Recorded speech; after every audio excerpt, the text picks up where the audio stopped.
Hey, welcome back to the channel. Appreciate you being here as always. Hope you're having a fantastic day. Shout out to the 19.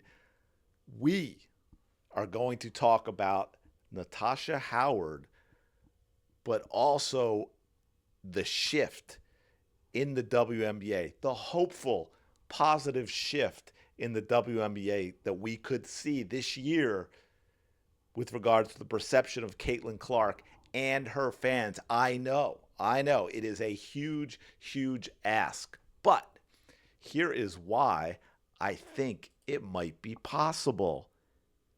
Now, you remember, I know you all remember this, when people said no free agents are ever going to want to play in Indiana with Caitlin Clark. Certainly not in front of those nasty fans, right? We all know the ists and isms and phobes and all that stuff that they are called constantly. Well, about that.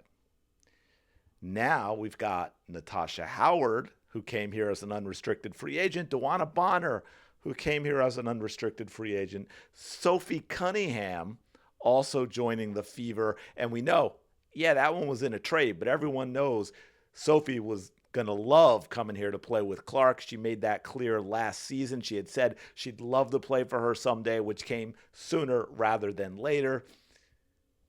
Sydney Colson also signed here as a free agent. The reason I added it like that is because the crazy people were been so in denial about players wanting to play in Indiana that they kept insisting and maybe mistakenly saying that Sydney Colson was traded to Indiana, to the point where Sydney tweeted out that she's read that so many times she's starting to think she was traded, but she was not. She went on her own voluntarily to leave A'ja Wilson and the Las Vegas Aces to go play with Caitlin Clark in Indiana. So I guess that theory has aged about as well as milk in the sun.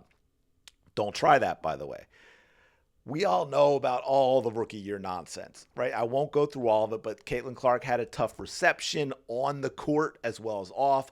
The media with their bizarre narratives about her fans, the old guard WNBA fans, all 12 of them, with the whole, again, what I mentioned about the fans, the whole ists and isms and all of that nonsense. We had the on the court stuff, right? The extra hard fouls that weren't even getting called. The infamous Kennedy Carter cheap shot. I mean, that one was so bad. Even people who weren't really Clark fans were like, that one might be a bit much, right? We all know what Kennedy called her before blindsiding her from behind on a dead ball. And yet, Clark never retaliated, never spoke poorly about any of these other players, would get asked about them in ways that she really didn't have any choice but to sing praise, and she did it. She had a level of composure that I was going to say most rookies, but maybe none would have had in that situation, the level of composure that a lot of 32, 42, 52-year-olds don't seem to have. I give her a lot of credit for that. And then, of course, the media and social media backlash and the absolute absurdity of people trying to make a narrative of how they felt unsafe at Fever games because of the ominous sound of cheering fans. Yes, that word was actually used. And let's face it, most of Clark's fans, as I've shown before, are simply young girls who love basketball and absolutely adore Caitlin Clark. I mean, unless these kids are secretly packing Nerf guns and they're going to go all insane on all Halo or Call of Duty on everyone, I think we'll all survive a loud arena. Believe it or not, there have been loud arenas in sports before. Natasha Howard, Dewana Bonner, Sydney Colson chose to sign with Indiana. Sophie Cunningham said before she was traded she would love to play with Caitlin Clark, expressed enthusiastic interest in playing with Clark. And come on, who wouldn't want to play with Sophie Cunningham? And no, She is fire on the court. She's got that same edge that Caitlin Clark has. It gets worked up, gets fired up, gets the crowd into it. Absolutely love to watch it. So this whole narrative of people not wanting to play with Clark, not wanting to play with her on the Fever because of the fans has completely fallen apart. And yeah, I'm finally going to get to this. Natasha Howard sent out a tweet where she said, and I have her actual tweet, but I want to show you some other things here. This is on the Fever one. This is the best I've ever been treated in my entire career. The love is unexplainable. I've always mattered. Now I'm being shown how much of impact I've always had in this league. I think she might have. But anyway, I can't lie. It feels good. God is so amazing. That is Natasha Howard's response to being in Indiana. Now let's look at all these nasty comments we're going to get from the fans. We love Natasha Howard, the Flash. Happy for her. Seems like a lovely human. Really happy to hear you are being treated so well. I think you will find the Fever fans to be the best in the W. Much love, Natasha the Flash Howard. 70 days until the 2025 Fever show. I can't wait to see Howard and the rest of the Fever take the court this season. Holy crap, this is a dream team. I'm looking forward to seeing this new lineup in action, and it goes on and on. Welcome home. Can't wait to see some BTS training sessions with Flash. Fever going to be Showtime this season. And yeah, same thing. Here's Natasha Howard's tweet about that. Same stuff under this one too, folks. 4,000 likes on the Natasha Howard tweet. The Fever got I think it was 2,200 on the one about her. Happy to have you in Indiana. The team and the fans are excited to have you, Flash. Can't wait for May. We love you, Natasha Howard. LFG, welcome back to Indy. Now go stun on these. I'm not going to.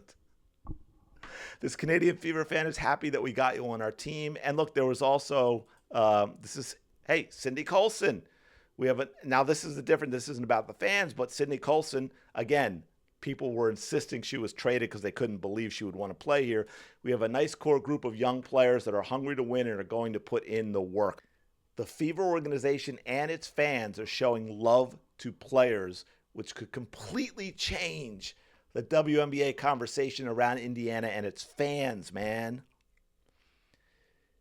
Yes, this could finally be that turning point. We just maybe focus on good basketball, good entertaining basketball. Can we do that? Do we think? Because the Fever are going to be a legit contender now, not later.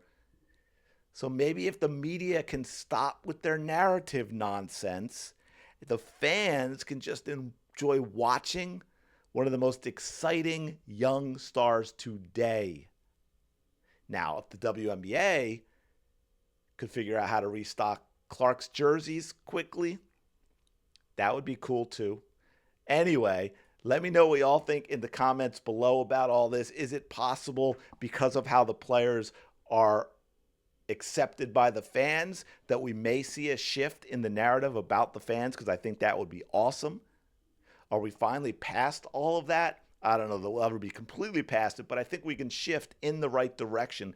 Let me know your thoughts in the comments below about this. I love that Natasha Howard tweet. I think that goes a long, long way. So let me know in the comments.